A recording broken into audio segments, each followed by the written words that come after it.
Magandang gabi po at meron tayong topic ngayon.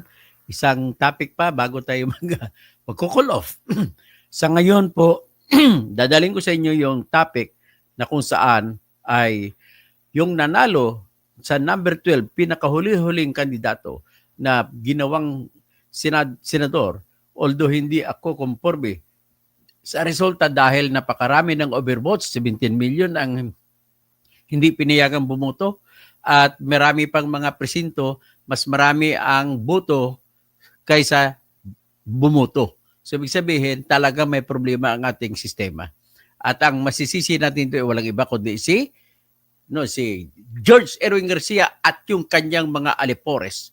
Ngayon, yan siguro ang dahilan kung bakit malamang totoo po yung binigay na $1 billion sa kanya na binigay ng Miro. Okay, Mayap Abege sa mga Kabalen, Naimbag Arabi sa mga Kabsat, Masanto Sialabi sa mga Pangasinense, sa maayong gabi sa Tanang Ilonggo, maayong gabi sa Tanang Cebuano, maayong gabi o gabi sa maupay nga gabi sa mga kulop, mga waray at marhay na banggi sa mga Bicolano. At lahat-lahat sa inyo mapya kagabi sa mga Maranao, Ago Maguindanao. Tapos Marayaw Dum sa mga Tausog, diyan sa Basilan, Sulu, Tawi-Tawi. Saka sa mga Sambuangueño, Buenas noches. Sa mga Cebuano, maayong gabi. Okay, diretso po tayo. Ito po ngayon ang ating pag-usapan. Mapakinggan po ninyo na si Amy Marcos ay nagpasalamat siya. Hindi niya, dinidman niya si BBM. Pero nandun yung kanyang nanay na si Imelda at pinasalamatan niya ng todo si Digong Duterte at si Sara sa kanyang panalo. Yan po. Ibig sabihin, nagbabayad lang siya ata ng utang na loob sapagkat po ang totoo ay una na utang na loob nila ay yung nakumbinsi at pumayag si Sara na tatakbo na lang sana si Sara pagka mayor ng Davao City ay pumayag siya sa hikayat ni Amy na tumakbo siyang vice-presidente o presidente na magkasama sila ni BBM. At pumayag siya na tumakbo siyang vice-presidente ni BBM.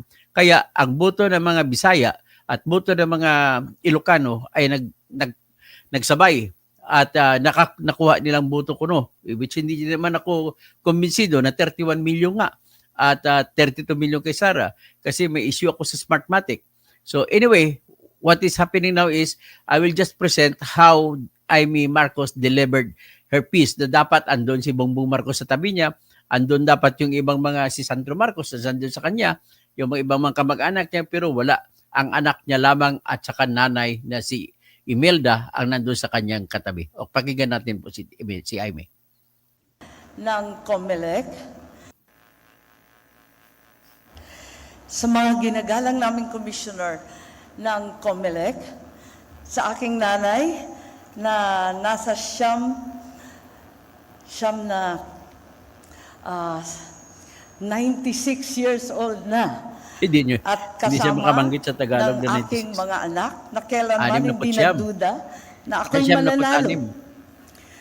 Kay Presidente Duterte, ang ating dating Pangulo, na Oktubre pa lamang, itinaas na ang aking kamay at sa kanyang anak na hanggang sa huling sandali, si VP Inday Sara ay ako'y kinakampanya. Okay yan ang ibig sabihin, marunong siya gumalang ng utang na loob. Hindi kagaya ng iba dyan, si BBM hindi man lang nagbayad ng utang na loob. Para kumita na lang, kasi may vlog tayo dyan na 20 bilyones na wala. Sa inyong lahat ang tagumpay na ito, kahit gaano kailap at kahirap, ay isang katibayan na kapag ikaw ay nanindigan para sa tama, mananalo ka. Hindi nagmaliw ang paniniwala ko sa dunong ng sambayanang Pilipino. Nadama at alam nila ang ibig sabihin ng sakripisyo at prinsipyo at gagawaran nila ito ng suporta at pagmamahal. Mabuhay ang Pilipinas! Ikinararangal kong maging ika-12 sa listahan ang tumapos sa lahat na ito. Salamat sa inyong lahat. Okay, ha. Anyway, hanggang diyan lang yan. Anyway, hindi may issue pa ako kung hindi ako niwala na yan lang ang final na ko kasi 17 million na mga botanteng Pilipino ay hindi nabilang ang kanilang boto. Yan pong issue ko diyan. Kaya nagsampa rin ako ng kaso sa COMELEC na pinapahiningi ko na ideklara na failure of election ang mga botohan sa Senado because of that. At saka hindi ako naniniwala na lahat po ng botante na 17 million ay nagkamali sila na sumobra sa 12 ang binoto na senador. At hindi rin ako maniniwala na sinadya nila rin na sumobra sa 12 ang kanilang binoto. Ibig sabihin po, nasa makina ang problema. At kung ganun, karapatan po natin na isigaw ang boto na sagrado ng 17 milyon na yan na dapat mabilang. At kung mabilang lamang yan, Diyos ko, baka marami dito sa nanalo ng pinroklama ay baka wala, baka hindi panalo. O, maari din na yung mga number 12 na si Amy maaring umakyat sa number 1. Ganun po yun ang posibilidad yun. O, maaring mangyari, manlaglag si Bongo at papalitan sila ng ibang mga kandidato. Posible rin po mangyari na ang lahat ng mga PDP ng mga kandidato na Duterte ay mapasok. Ganun po ang aking puntos dyan. Kaya, ladies and gentlemen, please share and share ito para malaman naman ng lahat na kung ano talaga epekto. May isa pa akong problema dyan. Marami ang makina, presinto na kung saan ang resulta ay lumabas na mas marami ang bilang ng boto. Boto ha? Hindi ilang yung mas marami kaysa bumoto. Kasi ang bumoto, makikita mo sa listahan ng Book of Voters at makikita mo rin sa listahan ng returns na ang bumoto ay mas kukunti kaysa total na boto. Kaya napakalaking sasagutin ni Erwin Garcia dito.